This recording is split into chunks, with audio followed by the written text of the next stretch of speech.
No, hai salutare tuturor, bun venit la un nou clip pe acest canal. Numele meu este Adi și după cum bine știți, aici e locul unde vorbim despre parfumuri, niște designer arabești. Și v-am promis data trecută când v-am făcut un clip pentru parfumurile arabești pentru seara de Revelion.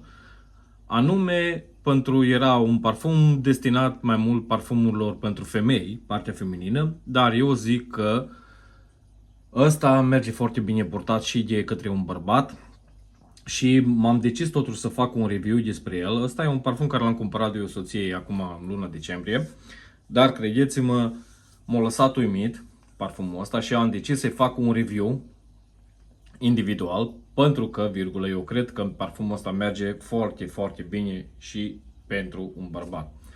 Și, după cum bine știți, vine într-o prezentare tipic Casei Lattafa, care în ultima vreme pe mine efectiv m-a șocat cu prezentările lor.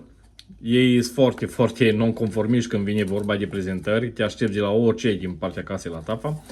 Și întotdeauna căutați timbrul ăsta pentru autenticitate, așa, nu de altă, dar alții zic că cum se clonează cineva un parfum care e arabesc, care deja e ieftin. Credeți-mă, sunt o grămadă care fac așa ceva. Și ăsta eu aș zice că, virgulă, nu e chiar așa de ieftin. Eu am dat pe el aici în Anglia, e vreo 30 și ceva de lire. E echivalentul undeva la vreo 200 de lire, dacă nu mă înșel eu. Și prezentarea, teoretic, e o husă așa care vine peste cutie. Un sleeve mai exact, ceva de genul. Și aici după aia rămâne cutia propriu-zisă. Aici pe fund găsiți un QR code unde au fost făcute. Așa, cutia e un negru mat, aș zice eu. Și cutia se ridică așa. Nu prea stă. E o cutie de plastic, mai exact.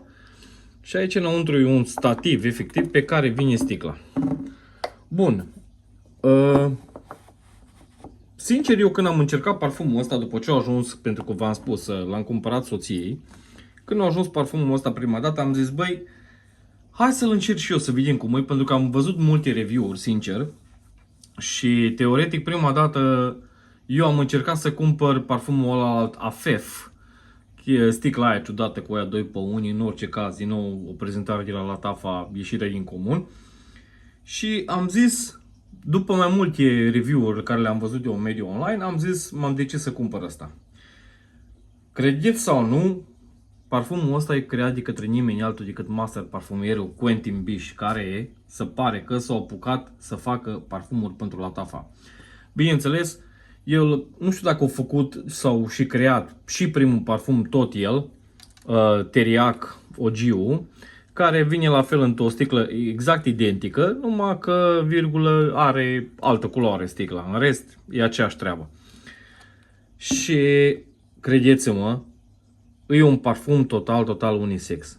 Merge de minune și pentru un bărbat să folosească, mai ales dacă ești un mare iubitor de parfumuri orientale, spicy, ambrate, cu o grămadă de ambră, vanilie și scorțișoară. Niște note care sunt tipic și foarte, foarte potrivite pentru sezonul rece în care ne aflăm. Și uitați, asta e sticla. Bine, la prima vedere zice că e tipic o sticlă pentru femei, bineînțeles, dar pe noi ne interesează mirosul și am zis că să un pulverizator, uitați și ai și voi, nu știu cât de bine o să se vadă, o distribuție incredibil de frumoasă, dar e un parfum care nu te aștepta să proiecteze foarte tare și te aștepta să stea mai mult la nivelul pielii. Of, Doamne, ce minunăție de parfum!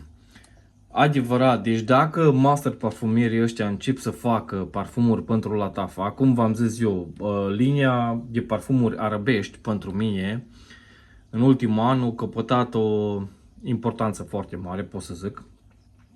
M-aș aștepta întotdeauna, prima dată n-am fost adeptul parfumeriei arabești. Am zis, băi, eram așa un pic mai sceptic. Am zis, nu cred că sunt chiar pentru mine, eram iubitor de parfumuri de designer. Bineînțeles, întotdeauna când auzeam Guerlain, Dior, Chanel, mai știu eu, Givenchy, Armani, ziceam, da, ăstea că de la branduri de top. dar credeți-mă, ce începe la Tafa să facă, Doamne cum mirosă, ce începe la Tafa să facă în ultima perioadă, începând cu prezentarea și până la parfum, e incredibil. Bun, și cum miroase parfumul ăsta? Păi, în notele de vârf are bergamotă și șofran, în notele de mijloc are lichior de prună și scorțișoară și în notele de bază are fasole tonka, ambră și benzoină. Cum v-am zis, el e un listat, un parfum, aș zice, ei zic unisex și eu sunt total de acord. Pentru că alții ar zice, băi, dar e un parfum feminin, arată ca o... Da, arată, sticla arată, dar până nu ne interesează sticla. Adică sticla e foarte frumoasă, nu mă înțelegeți greșit. Arată foarte bine și sticla, dar pe noi ne interesează lichidul în conținutul sticlei, nu sticla propriu-zisă. Că nu o să porți sticla după tine să te vadă lumea când ești prea cu ea și să zică, a, pe ăsta s-o dat cu un parfum de femei. Deci credeți-mă, e un parfum foarte intens, exact după cum zice numele, teriac intens, e un parfum foarte intens, care pe pielea mea, spre surprinderea mea, dacă ați urmărit clipul de ieri care l-am făcut eu cu recomandări pentru seara de Revelion, e un parfum care pe pielea mea performează undeva la vreo 10 ore. Deci pentru un parfum unisex, pentru un parfum arabesc, credeți-mă, 10 ore e incredibil.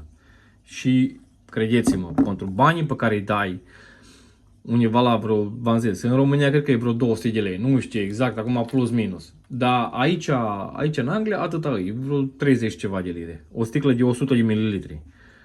Incredibil de bun parfumul, credeți-mă, încercați-l, aveți de unde, cumpărați decant, în România sunt o grămadă de persoane minunate, efectiv, care vând decanturi și de la parfumuri arabești.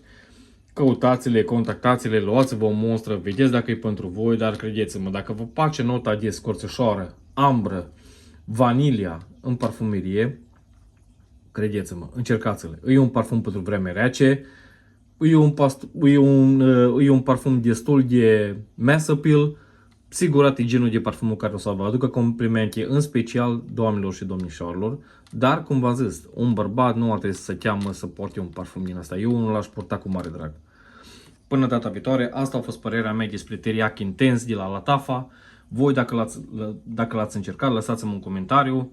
Mi-ar face mare plăcere să aud părerea voastră și până data viitoare, o zi bună la toți, numai bine!